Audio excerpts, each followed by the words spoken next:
ప్రజా రాజధాని అమరావతి. ఏ ఒక్కరి రాజధాని కాదు, ఏ ఒక్కరి కోసరం కాదు. అందుకే డే 1 ప్రజా రాజధాని పేరు పెట్టాం.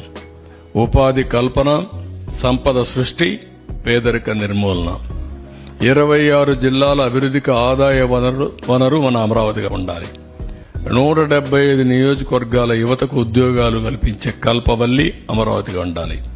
ప్రతి పంచాయతీ సంక్షేమానికి నిక్షేపం మన ప్రజా రాజధాని. ప్రతి తెలుగు బిడ్డ ప్రపంచంలో ఎక్కడున్నా గర్వపడే విధంగా ఉండాలి. నాది అమరావతిని చెప్పుకునే పరిస్థితి రావాలి. అందుకే డెవలప్ అమరావతి, గ్రో ఏపీ, దానికోసమే ఇప్పుడు ప్రణాళికలు తయారు చేసుకుంటున్నాం. కొత్తగా తయారు చేసేది ఏమీ లేదు. పాతగా తయారు చేసినటువంటి ఏవైతే విజన్ డాక్యుమెంట్ ఉందో, మాస్టర్ ప్లాన్ ఉందో, దాన్ని చేస్తూనే ఇంకా ఏదైనా ఇంప్రూవ్డ్ వర్షన్స్ వస్తాయో కూడా తీసుకొని ముందుకు పోతాం. That is our commitment.